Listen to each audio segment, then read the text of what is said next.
Hey semua, balik lagi sama aku. Jadi kali ini aku mau ngasih impresi keyboard lagi ya. Agak bingung sih ini masih bisa dikatain impresi apa enggak, soalnya aku udah pegang keyboard ini kurang lebih hampir 2 bulan. Jadi mungkin kali ini lebih ke review kali ya. Jadi keyboard yang aku mau bahas kali ini adalah Daxa M71 Pro dari Rexus. Rexus ini brand yang udah cukup terkenal ya di kalangan orang-orang Indonesia. Terutama karena mereka tuh jual gaming gear yang cukup terjangkau lah buat kalangan orang-orang Indonesia. Jadi tanpa basa-basi, langsung aja kita masuk ke reviewnya.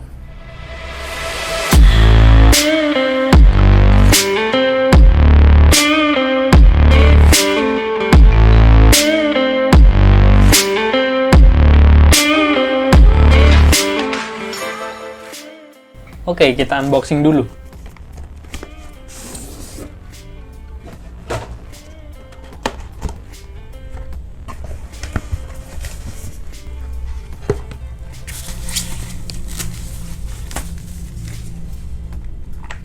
Di paket pembelian kalian bakal dapetin keyboardnya itu sendiri, manual dan garansi, kabel USB Type-C, 2 buah magnetic stand, 4 switch ekstra, 1 switch puller, dan 1 keycap puller. Jadi, kurang lebih sekitar 2 bulan lalu, Rexus ngumumin 2 buah keyboard dengan layout 71 key. Keyboardnya yaitu si Daxa M71 Pro ini dan si Daxa M71 Classic. Kenapa namanya M71? Karena keyboard ini punya layout 71 key atau 71 tombol.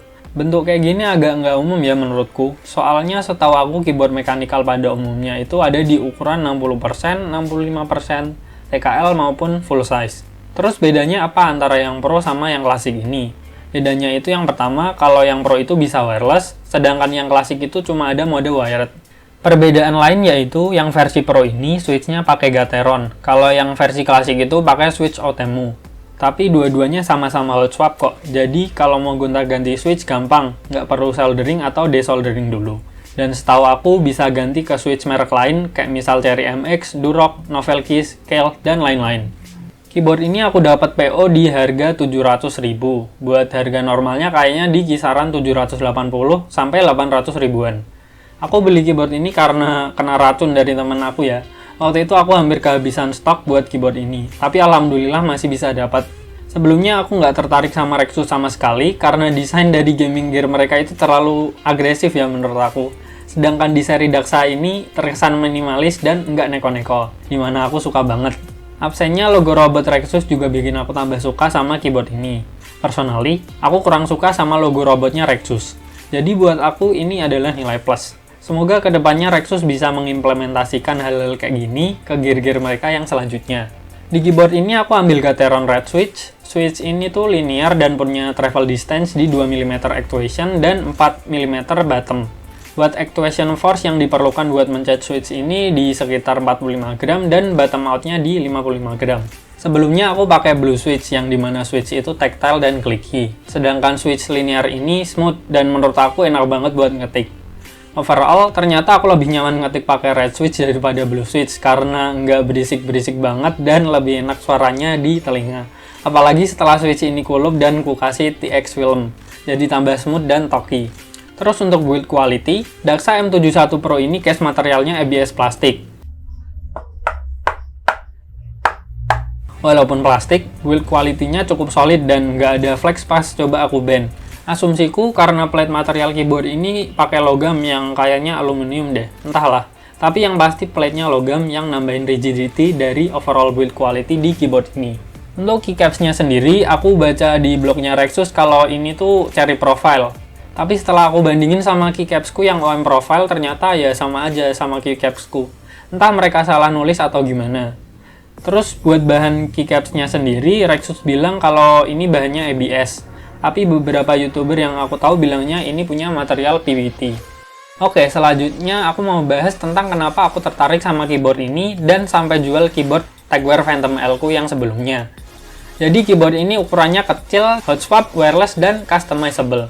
Keyboard ini punya layout 71 key, dimana masih ada arrow key dan beberapa fungsi di samping kanan yang personally aku kepakai semua, kecuali tombol insert dan pause break. Itu pun udah aku ganti fungsinya jadi volume up and down. Kalau dibandingin sama keyboard aku sebelumnya, keyboard ini lebih kecil dan ringkes. karena nggak ada dedicated F key kayak F1, F2, F3, dan seterusnya. Jadi lebih gampang masuk di tas kalau misal mau dibawa kemana-mana. Tapi keyboard ini nggak low profile kayak TagWare Phantom L-ku yang sebelumnya. Perlu sedikit penyesuaian buat ngetik pakai keyboard ini, yang dimana keyboard ini lebih tinggi. Tapi setelah terbiasa ya udah biasa aja. Keyboard ini switch-nya gampang banget dicopot. Saking gampangnya, kadang pas aku copot keycaps, switch-nya malah ikutan copot sendiri. Aku nggak tahu ya ini hal baik atau buruk, tapi yang pasti nih nggak kayak TagWare Phantom L-ku yang sebelumnya, yang butuh tenaga ekstra kalau mau nyopot. Terus PCB-nya pun kompatibel dengan berbagai jenis switch, dan itu alasan aku beli keyboard ini, karena kedepannya aku ada rencana buat ganti switch. Selanjutnya, keyboard ini juga udah bisa wireless dengan menggunakan koneksi Bluetooth 5.0. Buat switch on-off-nya sendiri ada di bawah. Untuk koneksinya sendiri aku nggak ada masalah pas buat ngetik-ngetik dan main game. Nggak kerasa ada latency atau delay-delay. Rasanya menurutku sama aja pas wired sama wireless. Mungkin karena aku sendiri pemain game casual ya, jadi agak kurang bisa bedain kalau ada delay atau enggak. Buat pairingnya sendiri gampang, kalian tinggal pencet tombol Fn plus P selama kurang lebih 3 detik sampai huruf P-nya kedip-kedip. Setelah itu kalian bisa pairing dengan device kalian seperti biasa. Mode wireless dari keyboard ini bisa sampai ke 5 device, dan aku udah coba-coba switch dari HP ke komputer dan pergantiannya itu cukup cepat ya. Dan untuk gonta-ganti antar device pun gampang. Kalian tinggal pencet Fn plus Q atau WERT dengan catatan kalian udah pairing. Oh iya, kalau bisa Bluetooth dongle kalian udah support 5.0 ya. Jadi, nyari Bluetooth dongle yang beneran 5.0 itu agak susah. Kebanyakan yang kita jumpai di marketplace itu nggak beneran 5.0. Karena setelah dicek mereka ternyata Bluetooth-nya masih pakai Bluetooth 4. Nah, aku ada rekomendasi nih salah satu Bluetooth dongle 5.0 yang murah, yaitu Orico BTA 508. Dongle ini aku beli di Shopee di harga sekitar 50 ribuan. Buat kalian yang minat, ntar aku kasih linknya di deskripsi. Yang aku beli ini dikirimnya dari Cina ya Tapi kalau nggak salah ada juga yang dari toko Indonesia. Harganya variatif sih. Ada yang jual 50 ribuan dan bahkan ada yang sampai 100 ribuan lebih. Untuk baterai di keyboard ini itu 1000 mAh. Di percobaan aku, dia bisa tahan sekitar 2 harian dalam kondisi single color LED dan pemakaian normal. Bukan ngetik terus ya. Sayangnya nggak ada indikator persentasi baterai, baik langsung di keyboardnya ataupun di softwarenya. Paling cuma ada tanda LED merah kalau pas ngecas yang akan mati kalau udah full, sama tombol Fn yang kedip-kedip sebagai tanda kalau baterainya udah kritikal. Ini cukup disayangkan ya, karena kita jadi nggak tahu baterainya tinggal berapa persen dan kapan mau ngecas sebelum kritikal. Semoga kedepannya Rectus bisa update softwarenya biar bisa ngasih tahu baterai keyboard kita ini tinggal berapa persen. Untuk function-functionnya sendiri udah tertera di manual yang bisa kalian langsung baca, dan di printing keycapnya sendiri pun udah ada. Misal kalian mau ningkatin atau nurunin kecerahan backlight-nya, tinggal pencet Fn plus arrow up atau down. Buat kalian yang merasa keyboard ini kurang tinggi, disediain 2 buah magnetic stand. Jarang banget aku nemu keyboard yang pakai magnetic stand ya. Biasanya standnya udah jadi satu sama keyboardnya itu sendiri. Kalau buat aku sendiri, aku lebih nyaman tanpa magnetic stand. Untuk RGB sendiri kayaknya nggak perlu banyak dijelasin. RGB-nya itu udah punya banyak banget mode. Dan untuk gonta-ganti mode, kalian bisa pencet Fn plus home buat ganti modenya, dan Fn plus N buat ganti-ganti warnanya. Atau kalian juga bisa customisasi lewat software yang udah disediain. RGB-nya bisa kalian custom perki juga lewat softwarenya. Sayangnya, side RGB dari keyboard ini cuma bisa kalian gonta-ganti dari keyboardnya aja dengan mencet Fn plus insert. Ya, jadi kalian nggak bisa custom warna sesuka hati di bagian side RGB-nya. Cuma ngikut preset yang udah disediain. Buat kalian yang nggak suka RGB-nya, ini juga bisa dimatiin kok, jangan khawatir. Beralih ke software udah cukup lengkap ya. Kalian bisa customize tiap-tiap key, setting-setting RGB lighting, set ke gaming mode, dan setting makro. Paling kurangnya yaitu tadi, nggak ada indikator baterai dan kalian nggak bisa custom set RGB-nya lewat software. Dan personally aku kurang suka sama UI di software keyboard ini. Tapi itu cuma preferensi. Menurut aku ini kurang enak dilihat lah. Keyboard ini juga customizable, dari keycaps yang bisa diganti-ganti, switch yang bisa gonta-ganti juga, sampai case-nya pun bisa diganti. Buat keycap sendiri aku udah ganti ya, karena personally aku kurang suka sama colorway bawaan dari keyboard ini. Buat case, aku nemu satu di Tokopedia. Case-nya akrilik dan harganya itu kalau nggak salah sekitar 250 ribuan. Aku ada minat beli sih, tapi kayaknya nanti dulu. Untuk kalian yang minat, nanti link pembeliannya aku taruh di deskripsi. Oh iya, aku juga nemu custom backplate buat keyboard ini. Ntar sekalian aku taruh di deskripsi. Buat kalian yang mau coba bongkar keyboard ini buat masukin foam untuk dampener ataupun pindah case itu bisa. Pertama-tama kalian harus copot keycapsnya dulu. Terus kalian bakal nemuin total 6 screw di bagian kiri, tengah, dan kanan keyboard ini. Dan setelah kalian unscrew bisa langsung kalian buka. Jangan lupa juga copot dulu konektor baterainya ya. Nah, seperti yang bisa kalian lihat, keyboard ini udah aku kasih foam buat dampener. Terus, buat kalian yang mau loop atau nambahin switch film juga bakal gampang karena keyboard ini udah hot swap juga, yang bakal mempermudah kalian buat copot-copot switchnya. Oke, sekarang kita masuk ke typing dan sound test dari keyboard ini. Keyboard ini udah aku loop ya, udah kasih TX film juga, kasih foam buat dampener, band aid, dan udah aku clip juga. Kalau kalian pengen lihat yang typing test normal, kalian bisa lihat di video aku sebelumnya.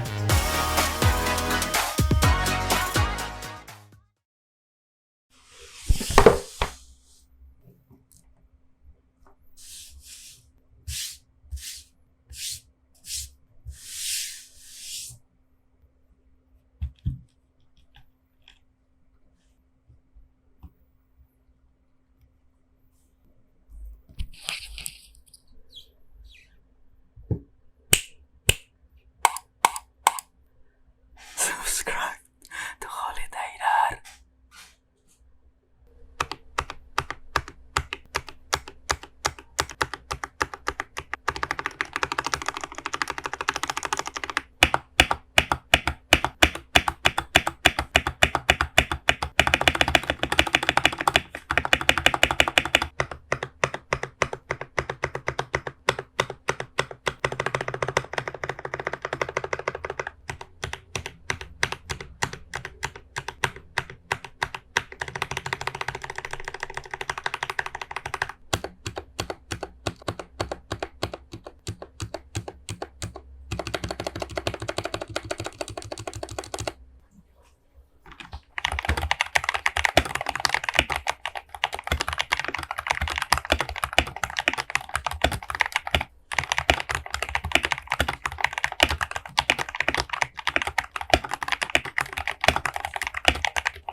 Oke, aku rasa udah cukup ya pembahasan aku tentang keyboard ini. Overall, menurutku worth it banget sih buat dapetin keyboard ini di harga 780 ribuan. Atau kalau kalian pengen dapet keyboard ini di harga 700 ribu, bisa nunggu flash sale kali ya.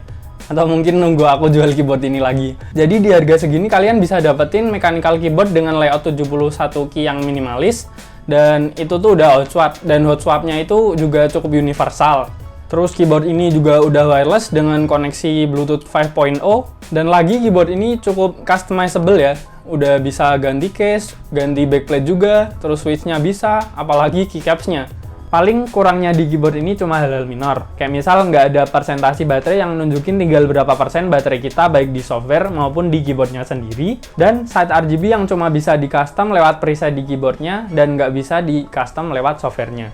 Dan itu pun hal-hal yang bisa kedepannya diperbaiki oleh Rexus itu sendiri dengan asumsi mereka bakal ngerilis software update. Jadi gimana menurut kalian? Apakah worth dapetin keyboard ini di harga 700 ribuan? Atau mending beli keyboard lain? Atau mending rakit PC? Coba tulis pendapat kalian di kolom komentar. Mungkin segitu dulu dari aku. Kalau misal ada kesalahan dalam pembahasan keyboard ini, aku minta maaf. Dan kalian bisa tulis koreksinya di kolom komentar. Sekian dari aku, makasih buat kalian yang udah nonton sampai akhir dan sampai ketemu di video berikutnya.